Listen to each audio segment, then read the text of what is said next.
My story a little bit later in the presentation, but I have sleep apnea, and I thought prior to being diagnosed that one more nap would help me shake this just exhaustion that I had, and I was wrong. And by the end of this discussion, I hope that you will have more information about how sleep and mental health really move in both directions. I also hope that you have more of a framework to think about the dimensions of sleep health, not just I had a bad night or things went great. And I've given a similar talk to clinicians in the community in both public and private spaces in hopes to influence them to focus more on sleep. And I'll talk more a little bit about why that's needed. So you have index cards on your chair, so for anybody who's just coming in, I think we have a few more index cards for the folks at the back table.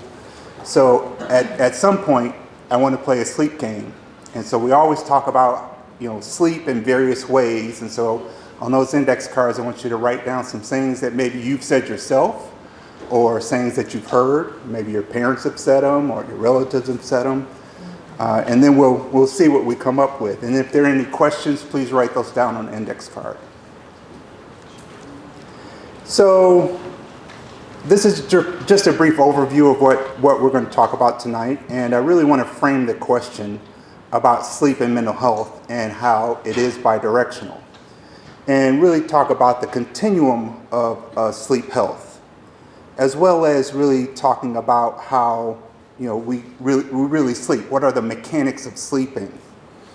And then I want to talk about thinking about how we can both have poor sleep and good sleep. And then I really want to talk about the culture, and that's where the game comes in. How do we get here to really relegate sleep to something that is expendable? And I'll talk a little bit about my sleep journey. And we're going to talk about the glymphatic system, which is something that was discovered in 2012, which only happens when we have deep sleep. So sleep is important for the brain. Then I'm going to shift a little bit to the clinical focus and really talk about mental health issues and sleep, and how there are many things that come up with diagnosing someone, and a lot of those criteria have to do with sleep. So we're going to talk about that, and that's part of the reason why sleep should be more involved in mental health. And we'll start to shift that lens where we start to look at things through sleep. So we'll kind of shift more to talking about sleep, which maybe is why a lot of people are here, to hear more about sleep. So you're in the right place. And then I'm going to talk about why it really matters. What are the immediate effects of poor sleep? What happens when we have a poor night of sleep? And that's where we'll really look at more studies and where they've really researched this very well. And admittedly, this research has not really reached clinical practice, both on the mental health side and in the sleep world. It hasn't really reached clinical practice, at least in terms of where people can really make changes to their daily lives. And I also talk about how the American Heart Association really has endorsed sleep. And I don't know if anybody had heard that, where they included sleep as a risk factor for cardiovascular health. So, we'll talk a little bit about that. And then lastly, we'll talk about barriers and tools and things that you can do really to try to get better sleep, and work with your healthcare providers to advocate for yourselves, because really the heart of this message is we have to advocate for ourselves.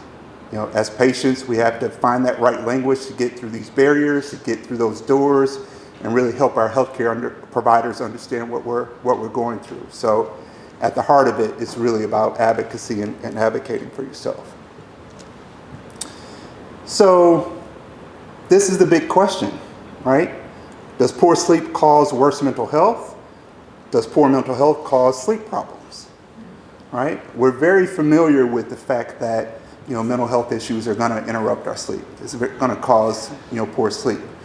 We're less familiar in the public about how sleep disorders really impact our mental health, as well as poor sleep. So again, we don't see any materials that really talk about this. I haven't found any. When we talk about the public and what's available in our health centers, we don't have very many handouts about sleep. Has anybody seen any handouts about sleep in their doctor's office? I hope one person raises their hand. Anybody? Nobody. Not casting aspersions at primary care. They have a lot to manage, but sleep is not broken into that realm where it's something that they really are going to provide a lot of education and awareness around.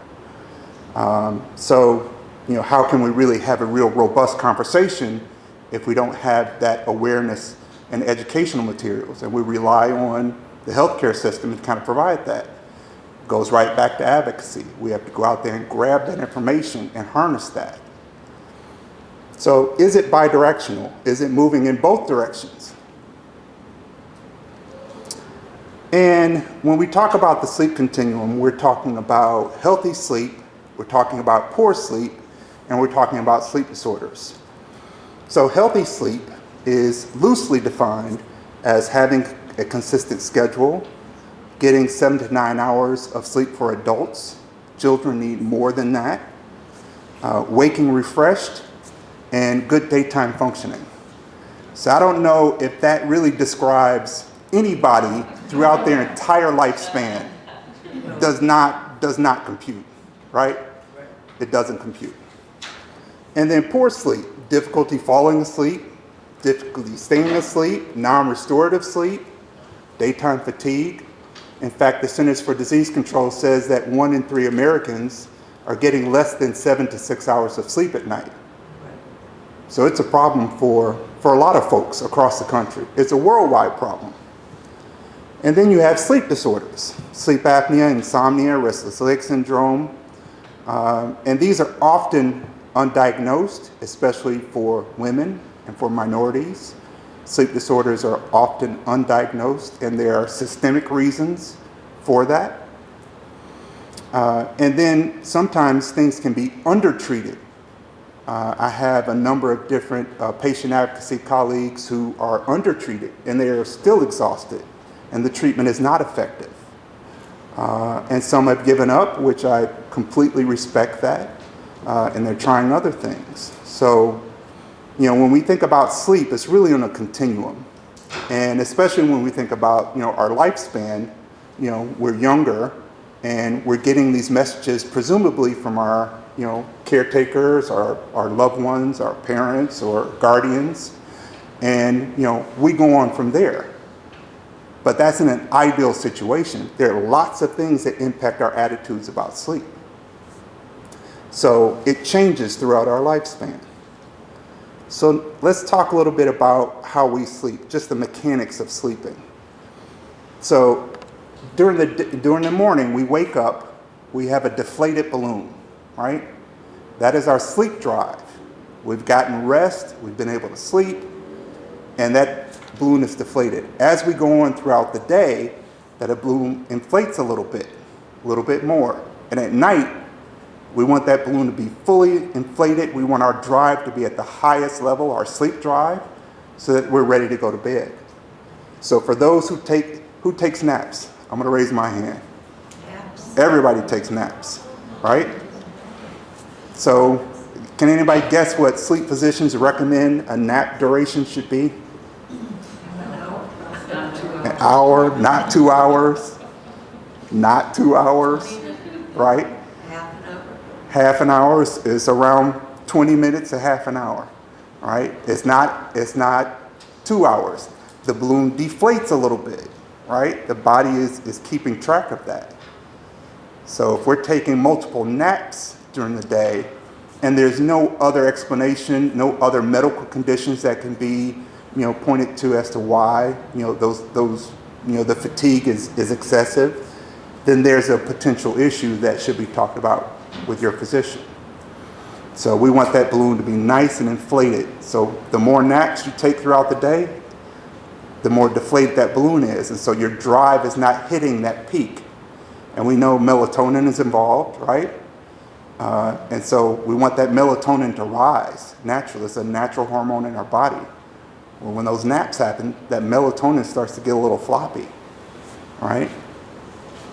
The next thing we need is timing. Now this refers to both our circadian timing and our natural chronotype. We all have our own natural rhythm of our body, our circadian rhythm that we're attuned to, and really it's about genetics. It's simply about genetics. And 15% of the people are morning larks. They like to be up early, right? 15% are night owls, and about 70% of us are intermediate. We're right in the middle. And so when people have to work a different shift, or they're kind of working against their natural circadian rhythm, people may experience issues with fatigue and may experience issues with having health issues. And I won't go further into that, but we all have our natural circadian rhythm. And so if that timing is thrown off, then we may have a problem. And then winding down, right? Everybody knows, for those of us who had kids, or we were all kids, right? We wound down at night. Our caretakers were like, okay, now it's time to kind of pump the brakes. No running around the house, it's nice and quiet. We really want to just start to calm things down. That happens throughout our entire lifespan, where we need that wind down period. Now, life happens, and maybe we aren't able to wind down. Maybe we aren't in control of our environment. Maybe there are other factors, other structural things that prevent that. Maybe we live in a residence that has multiple people that have to share a bedroom, and so we're not in control of our environment. And so winding down can be an issue for a lot of folks. Maybe we're having those thoughts and we're thinking about things, we're processing now that things are quiet, right? Winding down is very important to the process. You put those three together, that's how we fall asleep. And it sounds very mechanistic. It sounds like it's a formula, but this is how we all sleep. So there's a term, dialectical thinking. Two things can be true at the same time, right? I'm strong, yet I'm vulnerable. You can have both fear and courage at the same time. And I don't love all of these, but I love most of them, so that's why I put it up here. I'm doing the best that I can, and I need to try harder. I don't like that one, really. I'm capable, and I also need support. Two things can be true at the same time. So, can sleep be our superpower and at the same time our kryptonite? Yes, it can. And it's sometimes a very private battle that not many people know about. Certainly my wife and my family had a front row seat for that battle that I didn't know how to describe.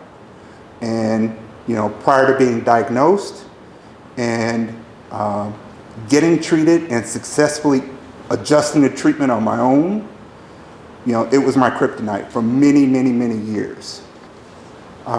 So both can be true at the same time. But for a lot of people, sleep is their kryptonite. And I've talked to many people across the country at different conferences and have worked with sleep physicians and sleep researchers. And poor sleep is universal. That's a given. But there are some people who really, their lives are ruled by their poor sleep. There's a circadian rhythm disorder where their circadian rhythm is completely thrown off, and they have to sleep during the day and they're awake at night, and they essentially can't work unless they find a job where they're working at night. And there are a number of sleep disorders where there are no treatments for it. So sleep medicine is a relatively new field. It's only 50 years old. So there's lots of discoveries that still need to be had. But there are advances that have been made with medications, with different types of treatment that really have helped people. So I am hopeful about things. So now let's play the sleep phrases game. So who has a couple things on their card? Did we get a chance to do that? Okay. My mom said sleep on your stomach so you won't have nightmares. Sleep on your stomach. And did you have nightmares? I still sleep on my stomach. You still? When I start sleeping. Okay. So that endured, right? You still sleep on your stomach because your mom was like, this is what you need to do. Yeah. So you toss and turn, right? Yeah. Nightmares? I still get nightmares occasionally. Okay. The Yeah. other one, I think somebody said it was a Japanese thing, but who knows? It's best to sleep on your back. Mm-hmm. But On your back. Mm-hmm. I wake up. Yeah. For people with sleep apnea, that's probably the worst position. If you're untreated, that's probably the worst position to sleep in. It's better to sleep on your side, on your back, right? Because that's the airway, collapses. So it's better to sleep on your side. So there is a positional treatment for sleep apnea, but it's a very, very small subset of people have positional sleep apnea. More people have obstructive sleep apnea than positional sleep apnea. So positional sleep apnea isn't even a medical term. It's just some people feel like their airway is not collapsing if they sleep on their side. So thank you for that. Anybody else? I had sleep like a baby. Babies wake up every few hours, so I'm on it. Yes, yes. And the other one is sweet dreams. Sweet dreams, yeah. So yeah, so is it normal to wake up during the night? And sleep physicians and sleep researchers will tell you yes. It is normal to wake up at night. Some people don't go back to sleep at night. That's not normal. So some people wake up and they're not really aware that they wake up. They just get, they're aroused a little bit and they're kind of semi-awake and then they're back asleep. So yeah. Anybody else? Early to bed, early to rise. Yeah. So that's talking about a chronotype, right? Early to bed, early to rise. That's the morning lark. And who doesn't want to go to bed early, right? I increasingly want to go to bed earlier and earlier. So maybe younger people don't want to go to bed earlier and earlier, but I do. Yes, yes. Any other things? Getting up on the wrong side of the bed. Yeah, yeah. So that describes a poor night of sleep, right? You must have gotten up on the wrong side of bed because how you're relating to us, and my family often probably felt like I got up on the wrong side of the bed, before I got diagnosed and treated, right? So we are really, describing sleep in many different ways. There are a lot of negative connotations about sleep. Certainly when we think about, I'll sleep when I'm dead, right? The culture is really incentivizing people to not sleep, to feel like they need to get ahead. And I'll talk about somebody who really influenced us about sleep. Any others? Thank you. So I learned about sleep very young in college. So this is a picture of me. I was in the Army National Guard, and I was in ROTC, and I really learned how to go without sleep in ROTC. So it was basically required if you're out on a field exercise, you have to operate, you have to perform late at night, in the middle of the night. You're practicing all of those different things that you need to do when you become an Army officer to be very efficient and to manage people and manage situations. There's no stress management in the military.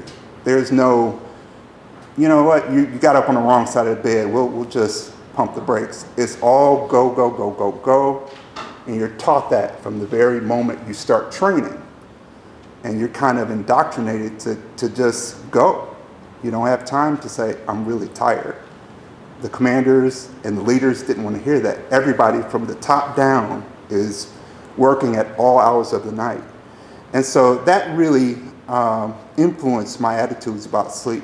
And I kept that attitude for many, many years. And I normalized my exhaustion. I normalized just being dead tired, can't concentrate. I don't know what I'm doing next. I don't even know what I'm saying, but I'm in motion. I'm moving. I have people that are working with me, working for me. I have to answer questions. So I really learned how to perform well, so I thought, without very much sleep. So you may be asking yourself, why as a therapist? I'm a licensed clinical social worker. I have a private practice here in Oak Park. You may be asking, why is a therapist talking about sleep? And again, it goes back to this is a subject that's not talked about.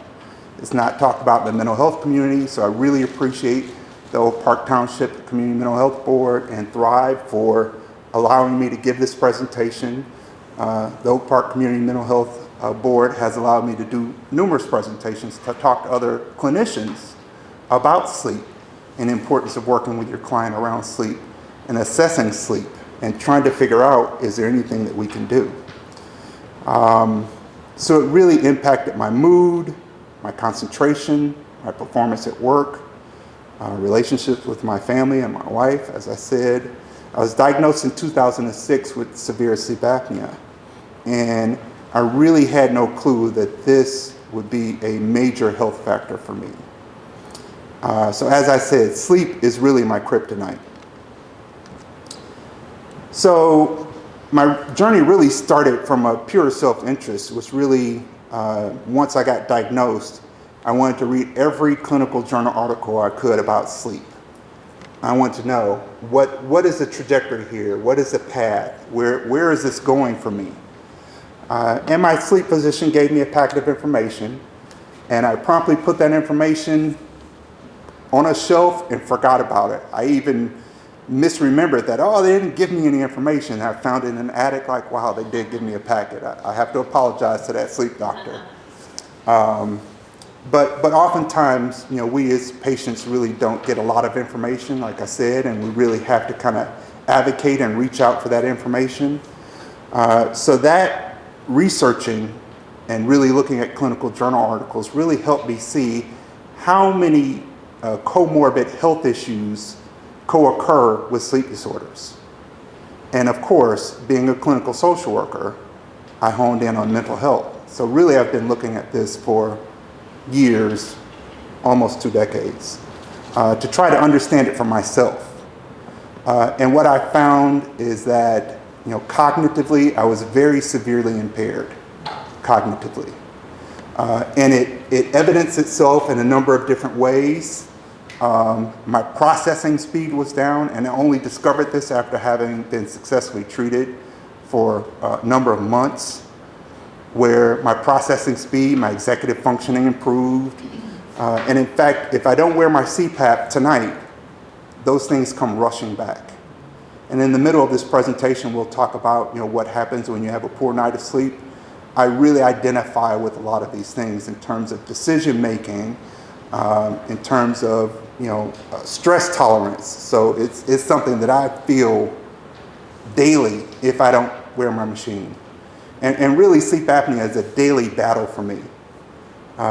It's not something that I take for granted. It's not something that I do easily. I'm fortunate that I was able to adjust to treatment, but it is still a daily battle to wear a CPAP machine. It's still a daily battle to try to monitor my fatigue level and what happens if I'm having suboptimal treatment. So as a result of my interest in sleep, my wife said, you really talk a lot about it to us, to strangers, to family members. You maybe should do something more than just talk to us about it. So she was really sweet about it.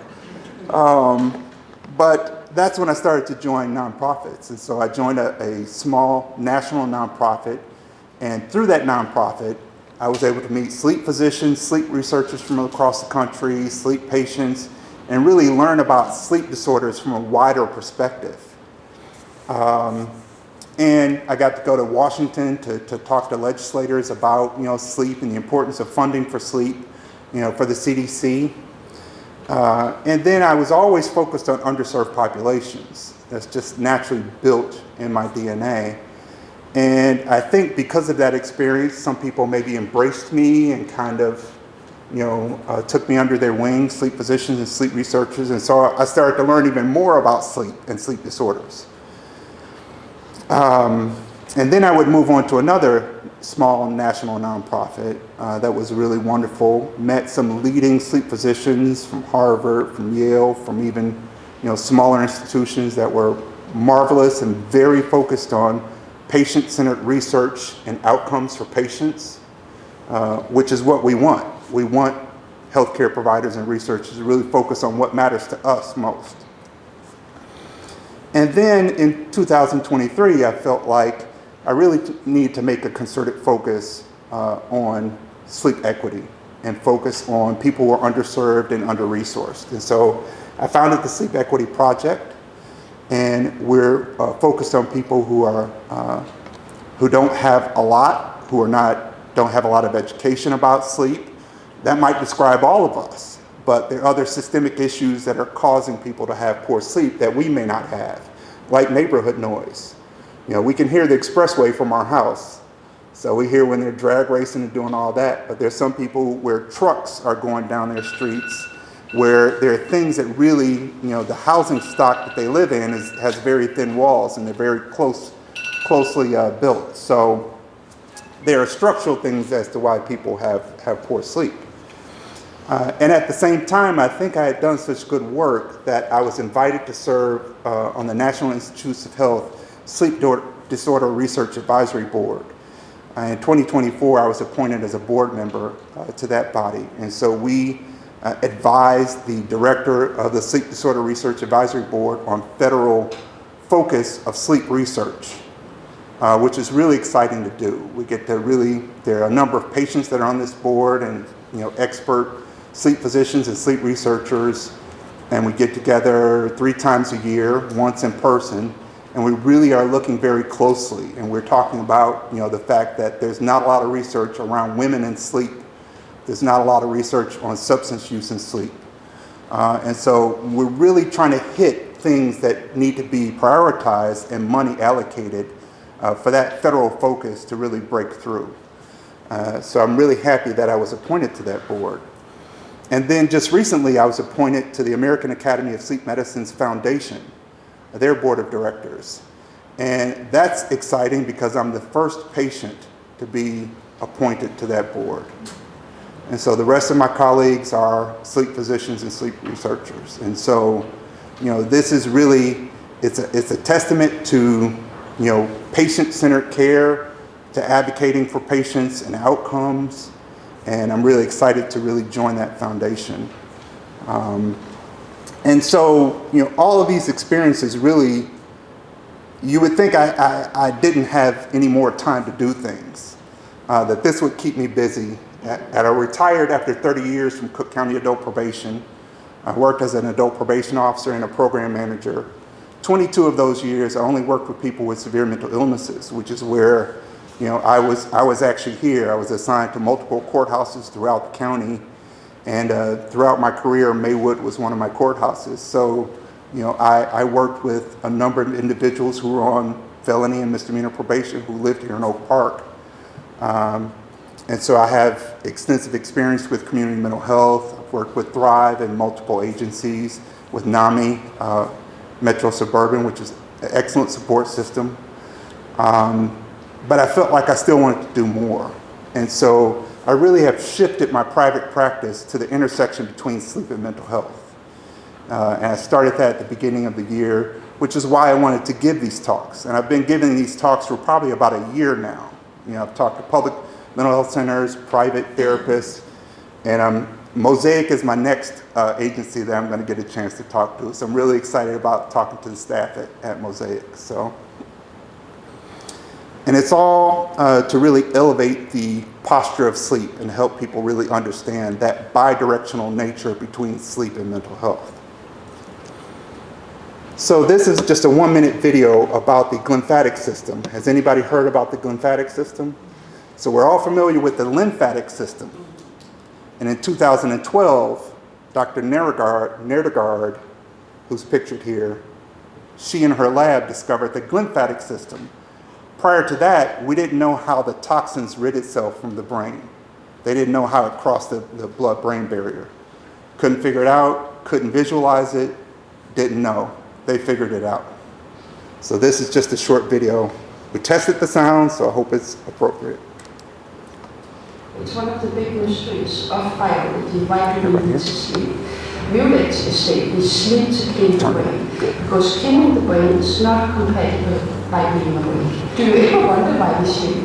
The brain is very special, because the brain needs to do all the stuff we do when we're awake. It needs to receive information, it needs to make decision, it needs to move our body around. The brain actually had to make its own fluid production, and that's cerebrospinal fluid. And the lymphatic system is basically this cerebrospinal fluid that's circulating, but the brain would only allow it to circulate when we sleep. So this is of course really important because we want to use this observation to improve human health.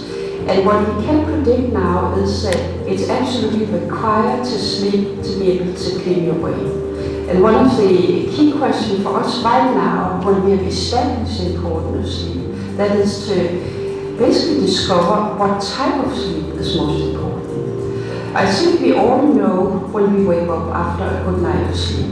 We feel refreshed. That is what is a good sleep and a restorative sleep. And that is actually not defined what that is. So we have very recently published a paper where we suggested that restorative sleep is that you wake up with a clean brain. And you have a good night of cleaning the brain for all the ways that accumulated when you're awake. The research in the lymphatic system have moved the whole concept of sleep from being something we study because of memory, because of dream, and so on, to a basic biological phenomenon that's absolutely needed to stay healthy as we age.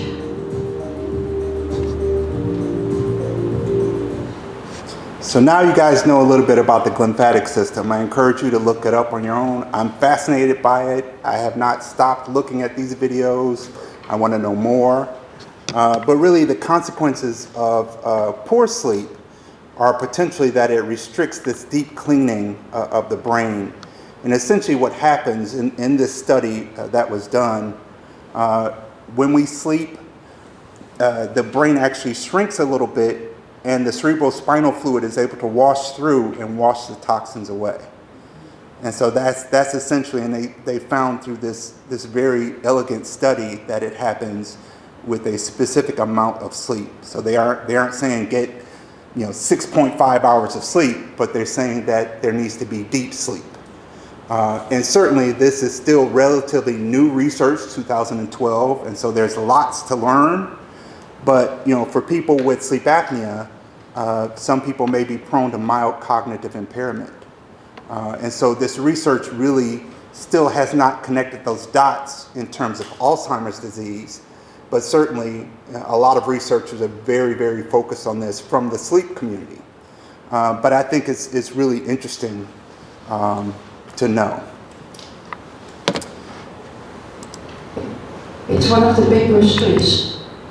So really, when you think about sleep, so the Diagnostic Statistical Manual is in the 5th edition, and this is what mental health providers use to diagnose folks and understand mental health.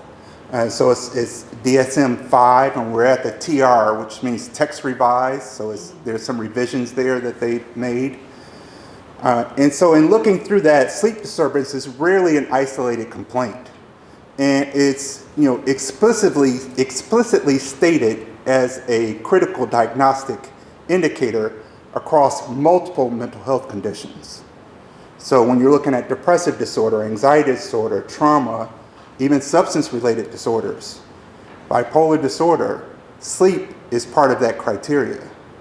And so when you think about the need to really look at sleep a little bit more deeply as a mental health community, as consumers of mental health services, maybe we should think about sleep a little bit more. Not an easy task. I don't want to stand here and say that this is easily done. But there are over 21 different disorders where sleep is part of the criteria. And some even indicate that insomnia needs to be present. Shouldn't insomnia be treated if it's present? I think that traditional thinking about sleep symptoms really are relegated to symptoms themselves, and it's a systemic issue. Our psychiatrists really delving into this area to look more closely at sleep.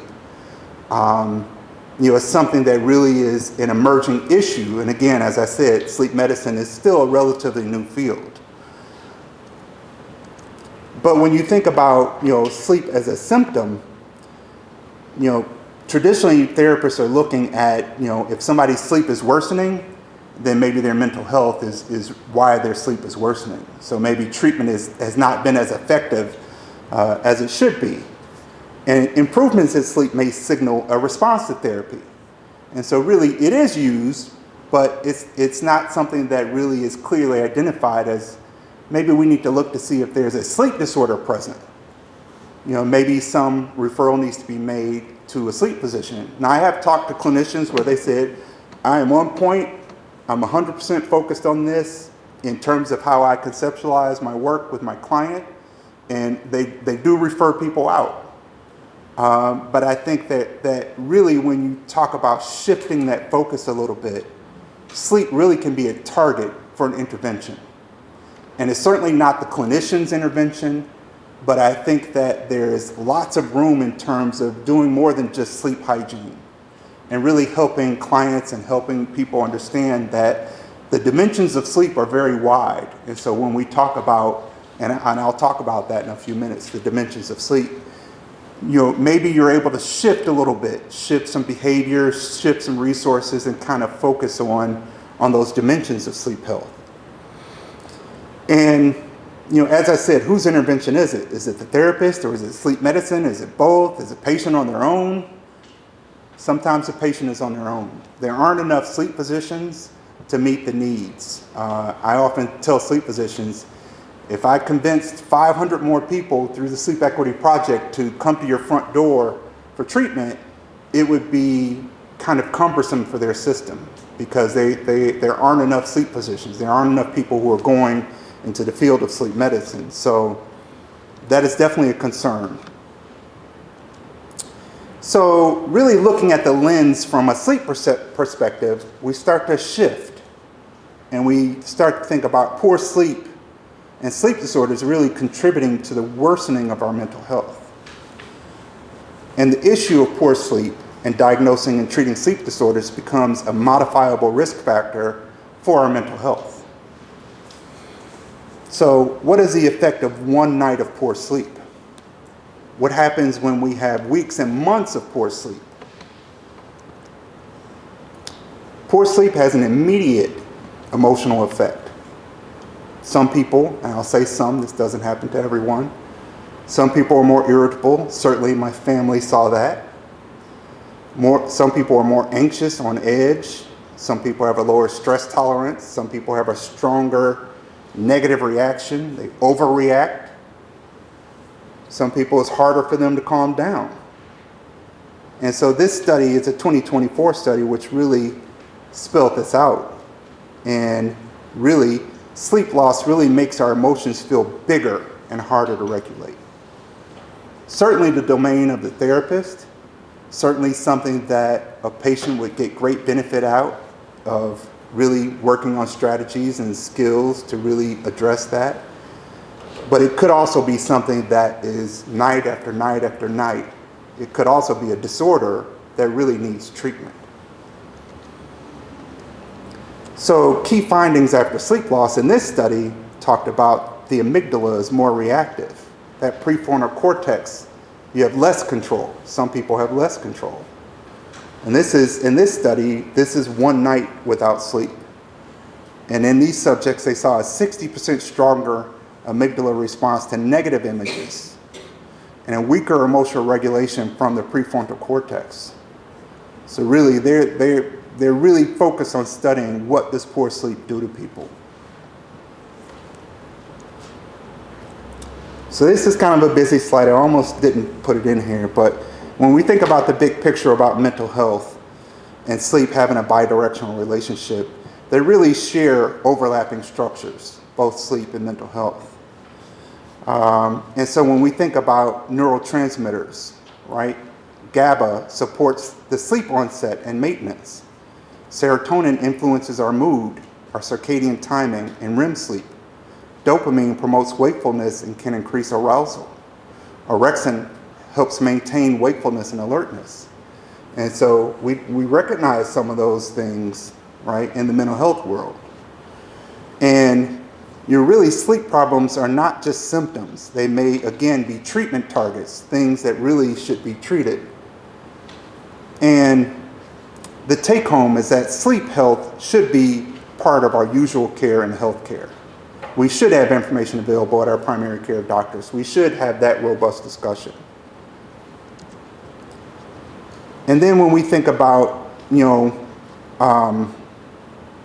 the clinical meaning, again, sleep problems are not just symptoms. They may be important targets. Now this next graphic I got a little carried away. It's a little busy for me even. But when you think about the neurotransmitters GABA and glutamate, GABA is the brain's calming chemical. Glutamate is the brain's excitatory chemical. So it's like the gas pedal and the brake. So this study is really wonderful because in these group of participants who have sleep apnea, actually, they saw the less GABA, less calming chemical, and more glutamate, the excitatory chemical. And so you basically have that gas pedal pushed down to the ground in these subjects, which really is very concerning for somebody who has sleep apnea. Like, I don't have control over these things. It's a process that's happening very quietly at night and really sabotaging what's happening in my brain. So, GABA and glutamate may contribute to symptoms such as anxiety, depressed mood, emotional dysregulation, and stress reactivity. And so again, the broader takeaway is that sleep disorders affect mental health through real changes in the brain function, not simply through being tired or coping poorly with stress. So when we look at sleep and mental health, there really is a bidirectional relationship. And I didn't want to bury the big reveal here, right? There's lots of research that really supports how poor sleep increases the risk of depression and anxiety, impairs emotional regulation, heightens stress reactivity, and it's linked to suicidal ideation. And when you look in the mental health arena, anxiety causes hyperarousal at night, right? Depression disrupts sleep architecture. PTSD can lead to nightmares and insomnia. So really, there's a lot happening. It's much more complex than I'm able to convey here tonight. And it's certainly something that a lot of people struggle with. But when we can think about it in that bidirectional nature, maybe we have a chance to kind of work towards untangling this, to finding resources to try to figure out how to get more support. So treating sleep issues is really good for our mental health. In this study, depression and insomnia, about 75% of people with depression report trouble falling or staying asleep. And then chronic insomnia increases the risk of developing major depressive disorder by 2 to 3 times, which is shocking. And then there's an estimated 30 million Americans who have obstructive sleep apnea, and 80% of those, 80 to 90% remain undiagnosed. And when you think about the worldwide prevalence, it's around 1 billion people that are estimated to have sleep apnea. So when you think about sleep disorders and specifically sleep apnea, it's really something that is a hidden contributor to mental health. And then among people with moderate to severe sleep apnea, up to 50% report symptoms of depression, 40% symptoms of anxiety. So this last study found that CPAP therapy has been shown to significantly reduce depressive symptoms in some studies, as much as 50% after 3 months, right? And so it is worthwhile to treat sleep. So who else was really endorsing that sleep really is causing frequent mental distress? The Centers for Disease Control has extensive information about sleep and mental health. They really have, as I've tracked the information around sleep and mental health and really, what they have, it seems like they've pared their information back. I think they're trying to kind of optimize their information. I don't think it's due to any kind of current things, but there's some things there that I'm looking for that isn't there.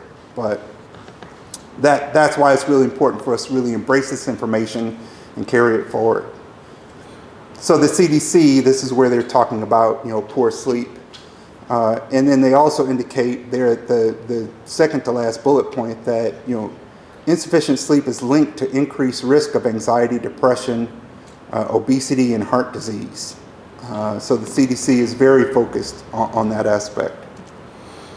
And then the American Heart Association is really focused on overall health for people, and they developed Life Simple 7 for a healthy heart. Blood pressure, things that we know, reducing blood sugar, being active, eating better, losing weight, not smoking.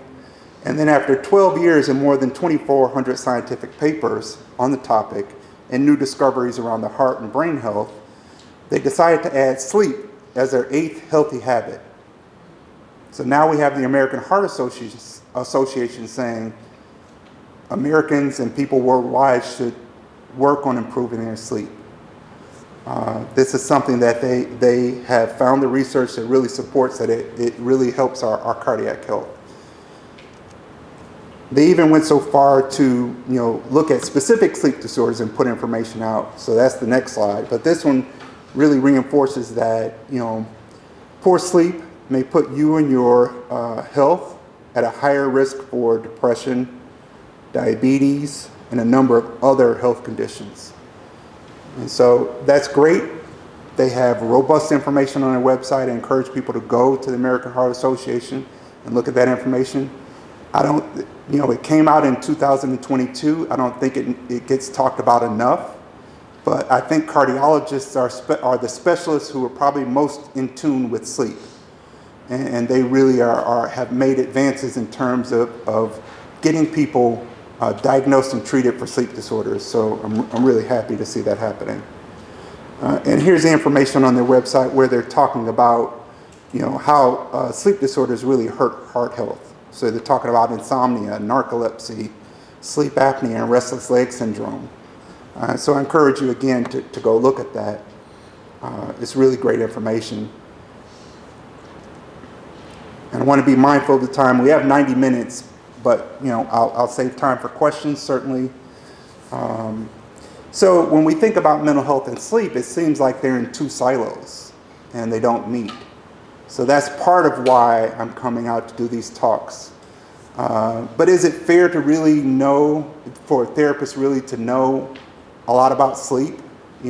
As I've talked to different therapists, I've talked to people in the public health field, getting their master's in public health, sleep is not talked about, right? I've talked to physicians, they get about 1 to 4 hours of orientation to sleep. And there's over 80 sleep disorders, and this is in medical school. So when they graduate, they don't look back. They go into their specialty and they actually adopt they actually have some blind spots with regards to sleep. It potentially is the reason why physicians are prescribing sleep aids for people. You look at the rise of prescription of sleep aids and the use of melatonin, and it's going like gangbusters. It's going like that. It's not going down, it's going up. And I think it's really about education and awareness about sleep. And so I luckily did not have to advocate for myself with my doctor. I just told him I was going to get a sleep study. I happen to have decent health insurance from the county. But there are other people who might have HMO and they have to battle with their doctor to kind of dispel some of those myths. So, sleep is kind of in a silo. And again, it's still a relatively young field. So when you think about, how sleep has really been relegated to that of a really expendable kind of health behavior, right? All of these pillars of health are interrelated. We probably could have a lot more up here, but all of these are interrelated. How can we have, good mental health if we don't have good nutrition?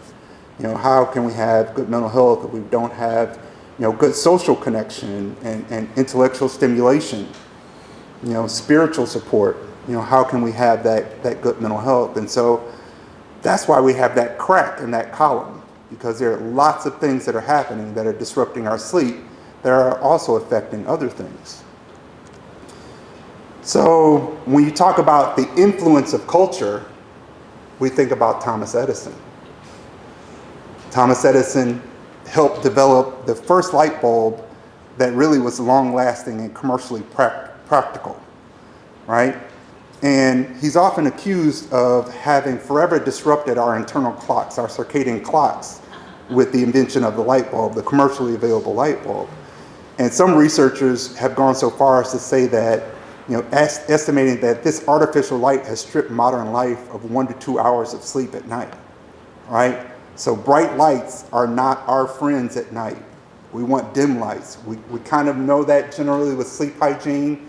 We don't want to go to sleep in a bright bedroom. We want a dark bedroom, right? I won't talk about sleep hygiene, but that's sleep hygiene 101, dark bedroom. So he reportedly slept 3 to 4 hours at night, and he really regarded sleep as a waste of time and a heritage from our cave days. And he would work for 16 hours.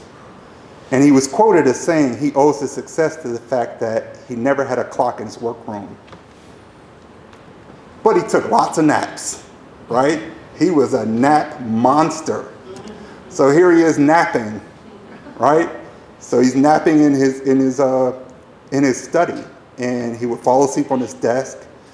And in 1921, he wrote, "The person who sleeps 8 or 10 hours a night is never fully asleep and never fully awake. They have different degrees of doze through 24 hours. And he never found the need for more, again, than 3 to 4 or 5 hours of sleep at night. And what's really telling is that he said he never dreams, right? So dreaming is kind of a hallmark of good sleep. Not everybody had dreams. Not everybody remembers their dreams. But certainly dreaming is something that is indicative for some of good sleep. So he even kept a metal ball in his hand when he would sleep. And when he would fall asleep, that ball would drop out of his hand and hit the floor and wake him up. And he was also partially deaf. Deaf in one ear and partially deaf in the other ear, so that had to be early in his career. But he thought that, and I think a lot of creative people at that time thought that their really creative ideas and inventions happened when they were just starting to fall asleep, all right? So he kind of embraced this, and he actually would hire people to watch his workers so that they wouldn't fall asleep. He wanted them to work 16 hours too. And interestingly enough, he really loved working as a telegraph operator. And as a young man, he almost caused a disaster. He found little time to sleep. He actually was thinking about inventions nonstop, and so he was exhausted. And he actually almost caused a collision of 2 trains. Great example of what happens when we have a lot of these large accidents with tankers, trucks. The first thing they're looking for is operator fatigue. That is the very first thing that the lawyers are looking for. NTSB, they're looking at fatigue.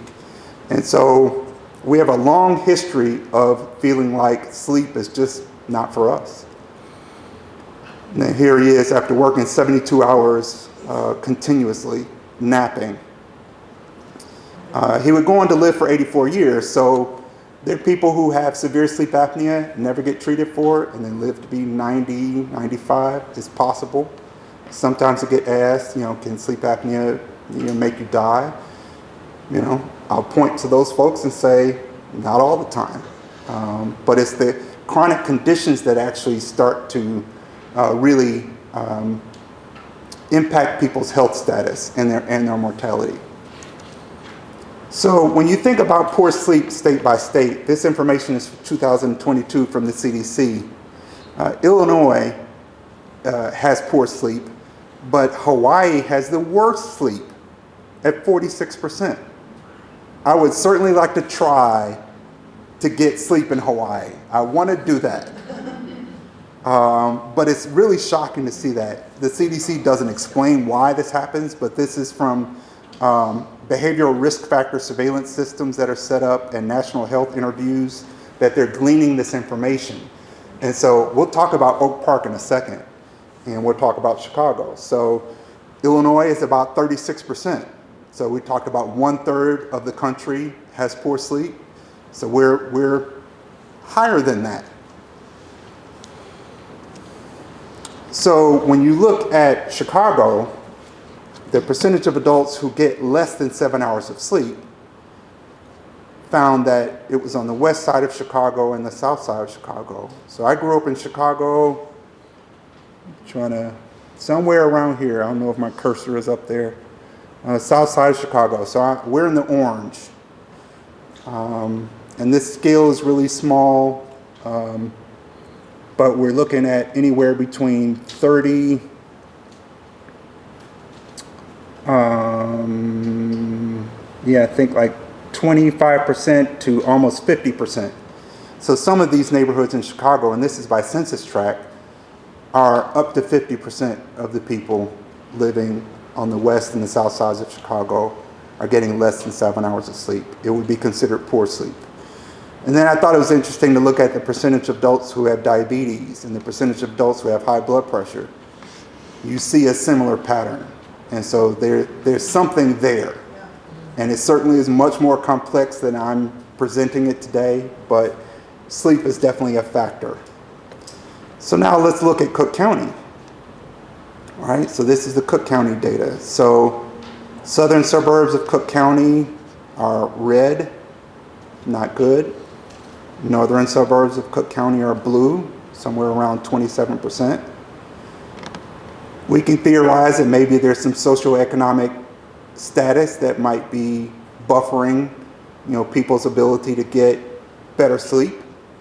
That probably is a good conclusion to make. Maybe there's some other things. Maybe there's some other resources available. Maybe there's some sleep psychologists and a higher concentration of sleep physicians that are available, easier access. So let's look at Oak Park, right? So that's that circle right there. So we're brown. So Oak Park is at 36%. Not good. Not great. It could be better. River Forest, 29.6%. Maywood, 43%. Almost 44%. So poor sleep is something that really is very widespread.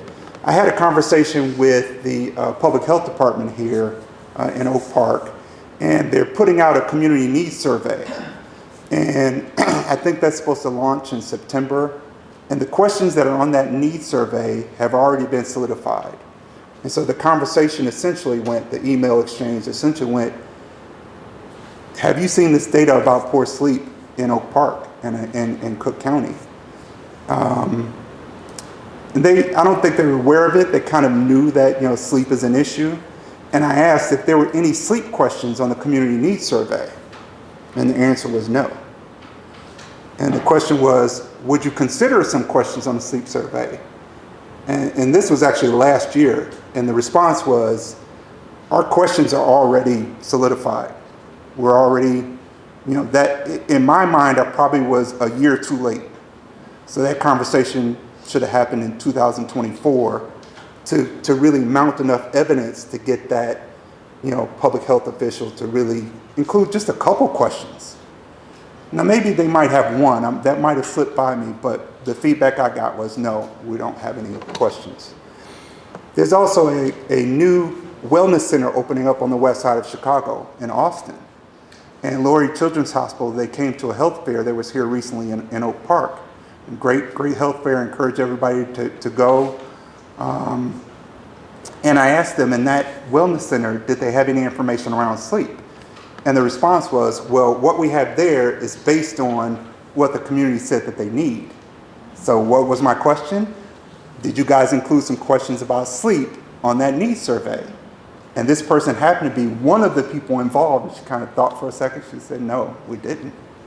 And so when you don't ask the questions of the community, you can't quantify it and you can't qualify that there needs to be more resources around sleep. All right? So that's my pitch for people to write in on that survey. And maybe they have one question. Write more things. I need more resources to address sleep from our public health department. So this is from the Institute of Medicine for the federal government, National Academy Press, 2006. They identified sleep disorders and sleep deprivation as an unmet public health problem. This is in 2006. At our meeting in Bethesda just last month, we were told that they're going to have an update to this. And so they're collecting information to actually put this out again, a very detailed examination of sleep disorders and sleep deprivation and how it's harming the public's health. So I'm looking forward to that. So 1 in 3 people have poor sleep. Poor sleep disproportionately affects racial and ethnic minorities, lower income populations, shift workers. There's urbanization, there's technology use, there's demanding work, right? There's structural things as to why we're having poor sleep. And in fact, the American Academy of Sleep Medicine found that it's costing our economy $411 billion annually in lost productivity. People not showing up to work, people showing up to work and they're so exhausted, they're not performing well, they're having accidents at work. People taking time off from work because they have these chronic health conditions that are getting worse. So you see how this is something that really needs to be addressed. So structurally, there's economic factors, there's healthcare access, there's workplace demands, technology and media. We won't touch on social media. I think that's been beat to death as to why we're up. I was up late last night trying to augment this presentation, and I was on social media, so we're all guilty of that to some extent. I talked about light pollution, noise, unsafe neighborhoods, overcrowded housing. So that's just a little bit on the equity piece, and that's some of the work that I do with the Sleep Equity Project. So let's look at technology, right? Let's think about sleep trackers, right?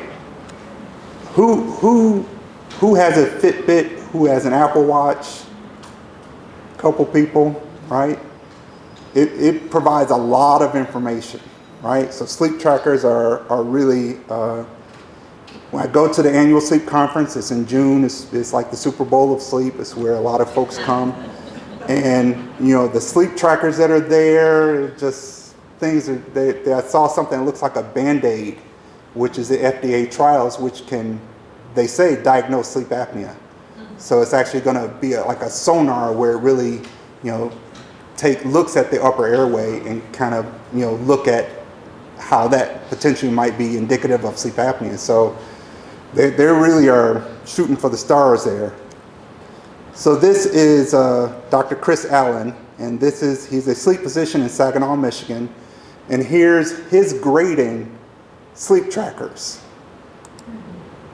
Total sleep time. I give that a 7 out of 10. It's really good at telling me when you go to bed, so it's important. Sleep score. About 5 out of 10. I feel like it's important, but some people get with the time yet and think they're performing to go to bed. Run percentage. That's about a 2 out of 10. They're really good at telling you when you're sleeping, so breaking down the stages of sleep is not as valid. Deep sleep percentage. 4 out of 10. It's really hard to differentiate between light and deep sleep with some of those devices. Some are good, some are not. HRV. 7 out of 10. It kind of tells you when your heart is racing and how wired you are when you're sleeping. Sleep latency. Oh, that's an 8 out of 10. It's good for when you're falling asleep and it tells you if you really need to be in bed. Wake episodes. That's about 1 out of 10. Really good for sleep, not really good at showing how much you're waking up overnight.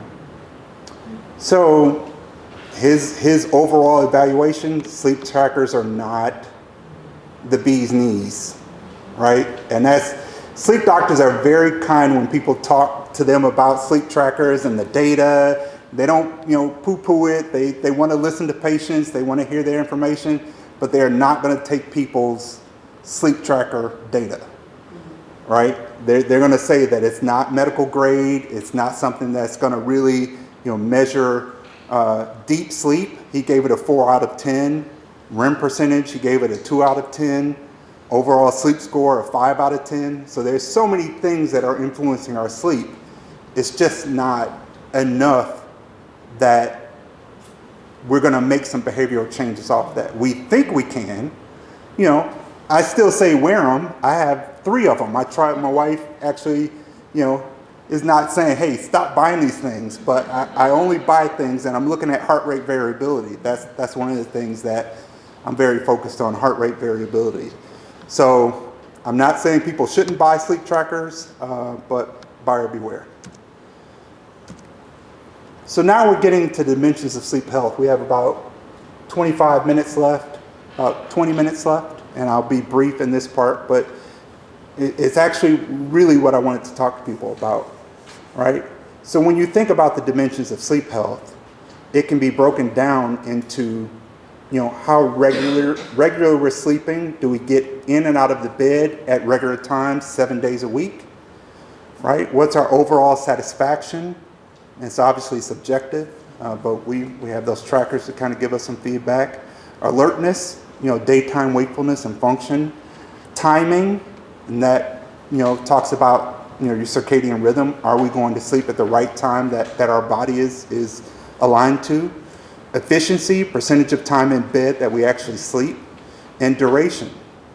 So these are all really great dimensions to think about how to talk about our sleep in a wider perspective than just, I got a terrible night, right? We can dig in. And in fact, this model was developed by Dr. Daniel Bicey, who's a psychiatrist, board-certified psychiatrist and sleep physician. And it's actually been validated in 2016 in English, French, Portuguese, Chinese populations. And it really is a tool that's a screening tool. And it's what I've been talking to other clinicians about, that, this is something that I think is worthwhile taking a closer look at. And it can help people understand, your circadian rhythm, what you're more attuned to. It can help you understand, if there may be some indication of potential sleep apnea. And really, Dr. Bicey was at the federal conference, the federal meeting that I was at last month, and I got a chance to talk to him. And he said, really, this model, if you look at regularity, alertness, and timing, those are really the key things that you want to focus on. So if you want to change anything, regularity, try to go to bed within 1 hour, same time, 7 days a week, right? Timing, try to figure out your chronotype, what your body best likes. And alertness, are you alert the next day? Do you need multiple naps? He said those three things alone can really help people understand how to get to the root of what's happening. So this is a study that really looked at sleep regularity, and what they found in this population in this study is that the people who had a higher sleep index, people who were sleeping more regularly, they had a lower mortality rate. So their red line is not great. So this was after 7 to 8 years, and this was a study in the UK of 500,000 people, and they got 60,000 people to wear a medical grade sleep tracker where they really looked at their sleep. And so from that, they were able to see that 7 to 8 years out, people who had less regular sleep had a higher mortality rate. So this just reinforces regularity. And in this study, they looked at duration versus regularity. So they said regularity is better than duration. Duration is still important. So just real briefly, sleep apnea. What is sleep apnea? It's repeated pauses in breathing during sleep. There's obstructive sleep apnea and central sleep apnea. Central sleep apnea is where the brain signal fails to keep the airway open. And then there's complex sleep apnea where people can have both. So it often goes undiagnosed for years. Common signs and symptoms are loud snoring, gasping or choking, difficulty concentrating, irritability and mood changes. So we start to talk about some mental health things. Frequent nighttime urination, excessive daytime sleepiness. And so those are the signs and symptoms. There are some myths here, right? Only overweight men have it. There are people with 0% body fat who have severe sleep apnea. So that's a myth. And that's a myth that some primary care physicians kind of like, well, you don't look like you have sleep apnea. But there are people with 0% who have sleep apnea. There are some people who have sleep apnea that don't snore, which is weird because it's the airway collapsing, and that the soft palate, it should give some kind of audible signal, but there are some people who don't snore. Some people would say, snoring is not serious. Certainly, My wife heard that for years and maybe even decades, because that's what I kind of summed it up as. It's just snoring. It was more than just snoring. And CPAP is the only option. And in fact, there are medications that were approved. Zepbound is a weight loss medication that was approved. Doesn't help somebody who has 0% body fat and has sleep apnea. There is an investigational medication that's an FDA, phase 3 FDA trial that is hopefully going to get approved later this year or next year. And then in particularly, men are diagnosed 2 to 3 more times often than women. And women actually describe sleep apnea differently, which is why, one of the bigger reasons why women get missed. The other reason is that there are more male physicians than female physicians, and so that totally needs to change. So women will talk about insomnia, fatigue, depression, and really not that classic snoring. And so when they're talking about fatigue, men will describe it as exhaustion. I describe it as exhaustion, like I could take a nap going to work, coming home from work, at a party.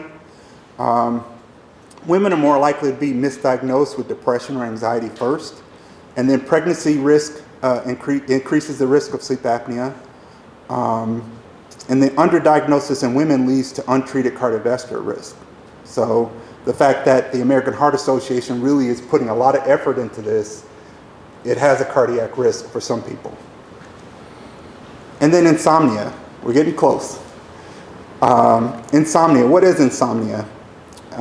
So insomnia has to have either one of these and fatigue associated with it during the day. Difficulty falling asleep, staying asleep, or waking up too early and not being able to go back to sleep. And it's at least for 3 nights a week for more than 3 months. So there's acute insomnia and chronic insomnia, right? It affects about 10% of adults. It is actually the leading sleep disorder. There are more people with insomnia than any other sleep disorder. 30% of people experience acute symptoms.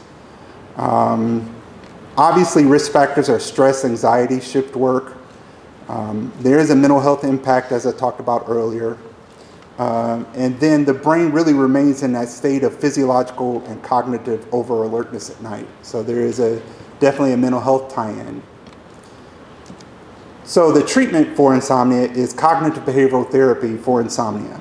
And the American College of Physicians changed their recommendation to CBTI, and they found that it performed as well as medications or better because there aren't any side effects to therapy. So it uses sleep restriction to consolidate sleep.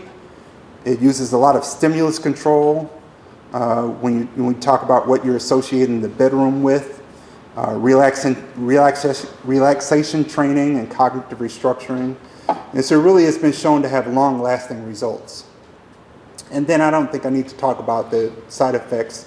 We've heard a lot of strange things about people taking sleep medications and sleepwalking and sleep eating and doing lots of things. And so it still is prescribed very commonly by psychiatrists, by primary care physicians.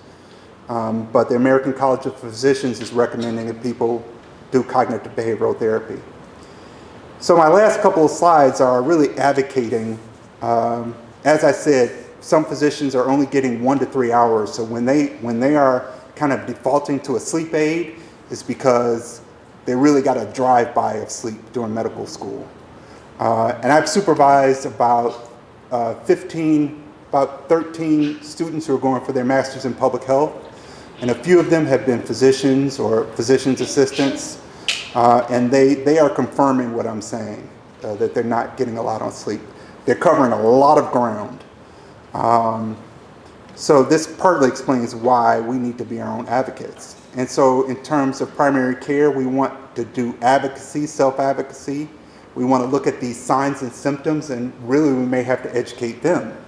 We might have to look at that model that I presented as something that you have a longer discussion with your doctor about the dimensions of sleep health, not I'm really exhausted during the day, what can you do for me? And then your therapist, really, your therapist can help with anxiety, stress, thought patterns. Maybe they're knowledgeable about where to refer for cognitive behavioral therapy for insomnia. And you may even have a sleep disorder that is really outside of your therapeutic relationship. And sleep apnea may be dampening the effectiveness of your therapy. So the key takeaways, we have about 10 minutes, so we'll be able to take questions. Sleep and mental health are bidirectional. And, given the fact that 1 in 3 Americans really have poor sleep and there are structural barriers, we really need to focus as a community on improving our sleep. There's a term, orthosomnia, where people get anxiety about getting better sleep, and it's focused on the sleep tracker. So sleep doctors have developed the term orthosomnia. So they don't want people to be overly stressed about getting better sleep. They want people to kind of make some small tweaks. So again, sleep apnea is often underdiagnosed, especially in women who present atypically. So awareness of those sex differences really is important.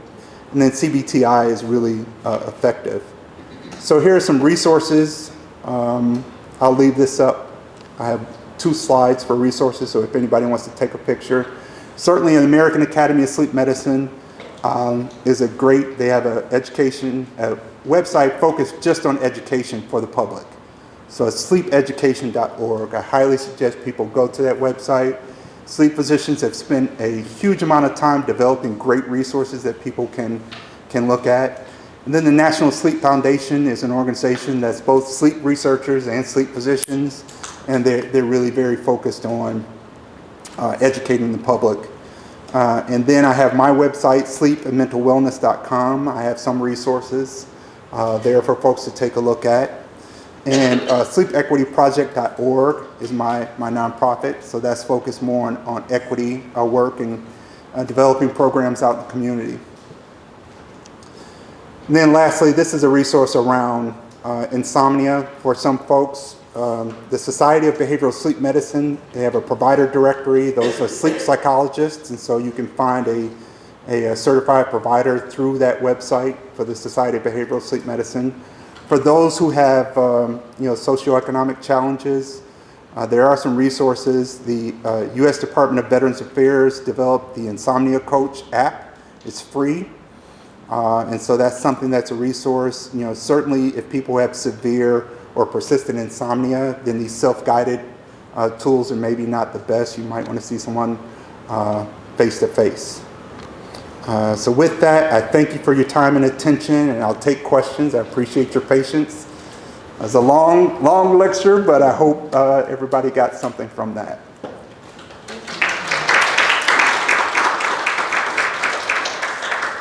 So we have a few minutes for questions. We still have... Besides going to bed at the same time and waking up approximately the same time, is there any other tips that you have for us? So you want to focus on, sleep hygiene, your bedroom environment. You want to focus on, hitting that timing. You want your bedroom to be cool. There are a number of things that really are going to interrupt our sleep, in terms of getting optimal sleep. And it's really experimenting with really what works best for you. So, you have to really try to tweak things. But, think about if you have persistent issues with sleep, then you potentially should see a sleep physician so they can do a full evaluation of your sleep. Not everybody who sees a sleep physician will get a sleep study. All right, a sleep study is really focused on sleep apnea. It's focused on narcolepsy. People don't have to have a sleep study to be diagnosed with insomnia, although it may be helpful for some folks. My sleep physician said that probably 40% of his patients have insomnia. So, if it's persistent, then you may want to see a sleep physician. But, we're talking about looking at those dimensions of sleep health to try to make some changes, all right? So try to work on all of those, not just alertness and timing.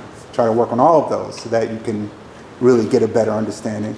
And also a sleep diary is something that I would encourage people to do. It's not to be used long-term. A sleep diary is supposed to be used short-term. So if you collected that information, then they want a snapshot, at least 2 weeks of data where you're really tracking what's happening and how that impacts your sleep. thank you for that question. I think I had the same, just looking for more like strategies, or as you said, what is good sleep or what could help you get good sleep? Yep. Yeah, I see people exhausted all around me. I have family members that are exhausted. I don't immediately default to they potentially might have a sleep disorder, but what I assume is that there are a lot of variables that are impacting their sleep. Stress, bedroom environment, timing. Tell us more about bedroom environment. So part of sleep hygiene is that, we want a cool bedroom environment. We want, to keep it as dark as possible in the evening. Our body temperature is going to drop at night. That's why we want it cool, right? So if it's hot, then it may not be more conducive to getting, more comfortable sleep. You want to avoid stimulants too late at night. So that late night coffee has to metabolize through our system. It is having an impact. There's some people who might drink alcohol to get to sleep. That also has to metabolize. That's going to impact their REM sleep. And so just, really systematically working through some of those things that may not be healthy for our sleep is what we need to kind of start working through and experimenting with. So there's no one thing, certainly sleep hygiene is important, but that's not the end all be all. We need to do more than just sleep hygiene. Certainly we want to try to mitigate any kind of potential, there's sometimes I was snoring for years, and if not decades, and it impacted my wife's quality of her sleep. So my wife is actually here, my daughter, so they're here. So they could testify to that as to how disrupted their sleep was. So you want to have that bedroom, a really good environment for yourself to get better sleep. And actually sleep is something that psychologists are working with athletes on. There's lots of people who are professionally doing sleep consulting for, NASA, for sports teams, and they're really making sure that those athletes are performing at their top level. So this is something that really has a lot of meat to it. Unfortunately, we don't have a lot of access to what they're doing in the general, society, fortunately. But so I think I saw a hand in the back before you. So, you read a story when you were a kid when you go to bed, and so, you put the AirPods in, and you're listening to your book to go to sleep, but it's also noise canceling, so you don't hear your partner snoring, and you're falling asleep with your AirPods in listening to the book. Then maybe it gets you better up to the part, and then listening to it, but it's calming at the same time. Yeah. I don't know. I think it's addictive, but Yeah. I don't know if anybody else does that. Yeah, I think it's helpful. Make sure you put a timer on so it doesn't stay on the entire night.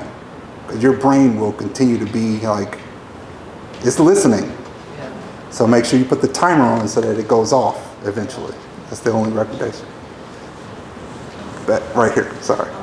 So, when you mentioned a sleep diary, what would you recommend for a template on a sleep diary? What factors would you record just to get that, time snippet of 2 weeks or so? What things would you document? I have the same question. Yep. Yeah, so there's what's called a consensus sleep diary at the American Academy of Sleep Medicine. And so they're going to want people to document, what time they went to bed, what time they woke up, caffeine intake, what time they ate dinner, just all the, were there any stressful events. They want people to give as much detail as possible. But there is a template on that website, and it'll have some specific things that they want people. Different sleep psychologists will have, different things, but they're trying to have a consensus sleep diary that covers the crux of what people need to report out in their sleep on that sleep diary. So I would refer you to American Academy of Sleep Medicine for the ultimate, what they're documenting, what they want you to document. Right here. The aspect. Yeah. Thank you. Yeah. Which one is it? The sleepeducation.org. Okay, thank you. And then also the Society of Behavioral Sleep Medicine provider directory, the psychologists, they'll probably have a consensus sleep diary on their website too. I have trouble, I have the insomnia, waking up at 3 a.m. and not being able to fall back to sleep. And are there hygiene tips for that? I feel like I follow all the ways to help me get to sleep. And I feel like I sleep really well and all of a sudden I'm awake and I can't go back. So if you were to engage in cognitive behavioral therapy for insomnia, one of the things that they would talk about, that we would talk about, is making sure you get out of bed if you can't fall back asleep. I think it's somewhere around 30 minutes, maybe even less than that, get out of bed. Because for people with insomnia, what they have associated is that bedroom with a lot of stimulus. So what they're trying to do is break that stimulus, and they would have you go and actually do something to occupy your time until that sleep drive builds back up so that you can more efficiently go to sleep. And so that's what they're trying to do, is raise your efficiency of going back to sleep. And it's stimulus control. That's it, I hope psychologists aren't going to get mad at me, but it's stimulus control is what they're working on. And it's something that's been effective for 80% of people who engage in therapy. So if you've had this long term, I also recommend you work with your physician to look at hormones and different things that could explain this, that it's not insomnia. So we don't want to just treat it with one lens. We want to be comprehensive. So. Yep. How soon before you go to bed did you turn your computer on? The computer should be off before dinner, and dinner should be around 6. So that they talk about blue light, right? There's some sleep physicians and sleep researchers that have light bulbs in their specially designed light bulbs that dim at night. And so that light is going to impact our circadian rhythm. So the computer should be off before dinner. Thank you. So, Includes phones. and TV, phones, all those things. And it's, is it realistic that we're going to, put our phones outside of our bedrooms? There's some things that can help dim the screen at night that can help and kind of block that. So I think that's what my neighbor John is going to talk about. Yeah, so I got to my healthy sleep patterns through my neighbor Dave here, who's giving me a nice wonderful sleep. And I'm a tech guy, so I will be up all night, working on computers, whatever. And I've just got a couple of devices, tricks that I've pulled over years of this. Reduction of blue light on your phone. There's apps that you can download. One's called FLS. If you download it, it'll make it more red. By doing so, it actually settles down that whatever's going on in your brain that's getting stimulated by the blue light. I had the same thing on my computers. They go down. And they're so effective that if I'm working on something I really have to concentrate on, I have to turn it off for about an hour so that in an hour I get my task done, and then it'll come back down and it'll take away that stimulant of the blue light. I'm telling you, it helps. It's the most important thing that I am. I don't put my phone away at night. I read it. It's my reading tool. I study my math on there if I wanted to, because that's really good for putting me to sleep. Little things like that, but the lighting is what I find the most helpful. It's my crutch that I use because I'm a tech, but it's getting the blue light out of the device that really has an impact. How do you do that? There's applications, the newer phones have now built-in features that will remove the blue light. And it'll go up and you can turn it on a schedule. For years I've been using apps because the devices don't have those controls. My computers, I always get the same apps too because I've been using them for years now. And again, the computers now have built-in features to help reduce the blue light. And they've gotten even better where they'll actually allow you to set a schedule. So it starts going off at 8:30 or 9:30, whatever your schedule is. And the blue light turns off the blue light filter turns off at about 6 a.m. for me. Okay. So when I wake up at about 6 a.m., so my screens are really bright. And so yeah, I don't know, but Thank you. yeah. I have two questions. One is, like, do white noise, do they recommend those machines? Like sound white machines? noise or something like that? Yes, yep, they do recommend, white noise. Sometimes that's all people can do if they have a crowded household is maybe do, or, road noise, that's all they can do is the white noise. Yeah. Another question is, But again, CPAP. if there's a timer for it, so white noise throughout the entire night is not going to be the best. Okay, the other question was a CPAP, and what does that do? It pushes air into your throat or your nose? Or? So we could do another couple hours on CPAP, but we won't. So the CPAP is continuous positive airway pressure. And so what it essentially does is it splints the airway open at night. And the mask that they have a variety of masks that are out there. There's some that just go over the nose. There's some that go over the mouth and the nose.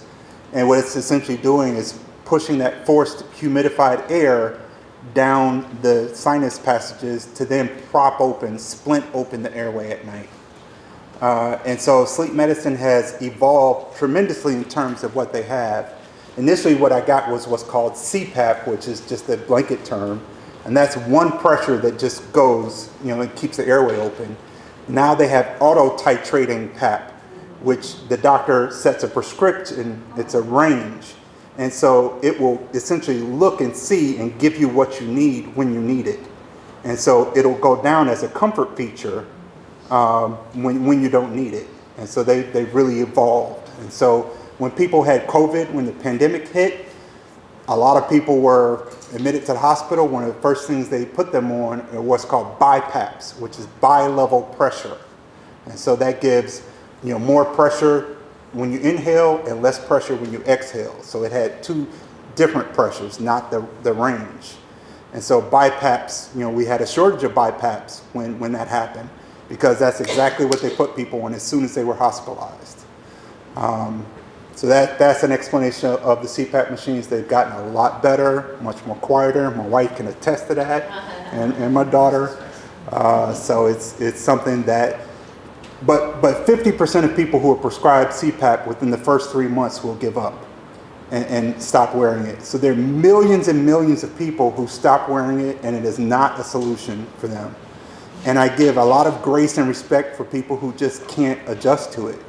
The medical community describes it as compliance or non-adherence. And I've kind of encouraged sleep physicians to think about saying that the person didn't adjust to it, because compliance and adherence just points the finger at the patient. But it's really a lot of things that have to happen emotionally, physically, to really adjust to wearing CPAP. And you need that collaboration with your sleep physician too. So there's a lot of things happening. It's not just, some people are claustrophobic. For me, when I got diagnosed, the thing that flashed in my mind is my grandmother, when she was dying in the hospital, she had an oxygen mask on. And so when I first got my CPAP, oh my God, this feels like, something like, it really, I kind of flash back to it even now after 20 years of wearing CPAP. So it really is a huge adjustment. I don't take it for granted, and I give people a lot of grace when they're not able to adjust to CPAP. Question? In the beginning, we acknowledge how many here take naps. So what are guidelines for naps? You said nothing, not too long, no more than 20 minutes. Is there a certain time of the day that naps are okay, and when you should avoid the nap? Mm-hmm. Great question. You don't want to nap too late in the evening, because you're definitely cutting into your sleep time. Your sleep drive is already built up. So that nap might totally bleed into, closer to your bedtime. So midday naps, mid-morning naps, are certainly fine. But not napping too late. That you want to kind of avoid that. But 20, 30 minutes. I've heard some people say a normal sleep cycle is 90 minutes. So, we look at that, goes up and down, REM sleep and stage 1 sleep, that's 90 minutes. So if we're sleeping longer than a sleep stage, we're really messing things up. So that's a little bit behind why we shouldn't nap so long, but yeah. Can you trust me? I don't want to end the conversation. I just want to say something really quick so that everyone who does need to go feels comfortable just leaving, if that's all right. I just sent out some assessments. Thank you, David, so much for your time. I want to respect everyone's time, and also if you could show just a sign of respect by filling out one of the assessments and the surveys. They're very, very short, 1 to 2 minutes each. I just spread them around the back of the table so that they're really easy to do and just leave them on the table. But if you want to keep asking questions, and you still have time, I don't know when the library will kick us out. But I know this is really important to everyone, so I just want to say thank you. And as long as you're willing to continue the conversation, you're free to do so until I'm no longer in control of it. So. Thank you, Jason. Thank you. Thank you, everybody. I just have a real quick follow-up too. Like, so if you take a half an hour or an hour sleep during the day, so can you assume then that you're only going to sleep 6 or 7 hours at night? No. Like, you're still supposed to get 7 to 9 hours of sleep at night. Yeah. Yeah. Your total sleep time is not set. There is some research that shows that people who sleep less than 6 hours and more than 10 hours have a higher mortality rate. And that research actually is on a large epidemiological study, so it's pretty great research. But that's an hour nap and then 7-8 hours is not. 10 hours total sleep time. Yeah. Okay, thanks. Yep. Got an easy one for you. What do we know about menopause? Menopause. Yeah. Well, that's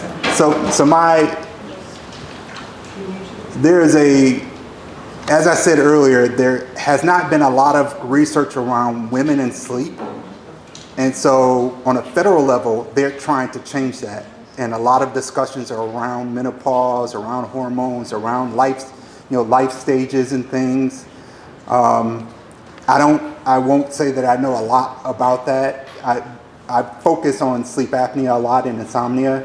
Women have a higher prevalence of sleep apnea, postmenopause, perimenopause, postmenopause. And so that is something that's going to loosen the upper airway or make it more floppy. I think that's as far as I'll go on that topic. Thank you for your question. Do you have any thoughts or opinions on sleep gummies with CBD or melatonin, even THC? Yes, so the American Academy of Sleep Medicine has put out a warning on melatonin toxicity. The people who make the melatonin, they're not required to put how much is in that. You don't know how much you're taking really. They could put whatever they want in there. And so some people actually have that toxicity. So they're warning people to be careful when they're relying too heavily on melatonin gummies. And likewise, I think there's a task force that's focused on THC use in sleep. And so that research is emerging. I would say that probably should have been started years ago. So I'm not as up to date on that aspect, but alcohol is going to be something that's going to be very disruptive of sleep. I think THC is going to be similar in terms of sleep architecture and quality of sleep. Certainly the American Academy of Sleep Medicine probably has a study out there, so I would refer you to them for more information. Well, thank you guys. I appreciate your time. Thanks for coming out. David, if you say physicians are not trained to know about sleep, I am not sleeping, and I am sleeping less. And everything is going because my balance is off. Sometimes when I lie down during the day, because I'm so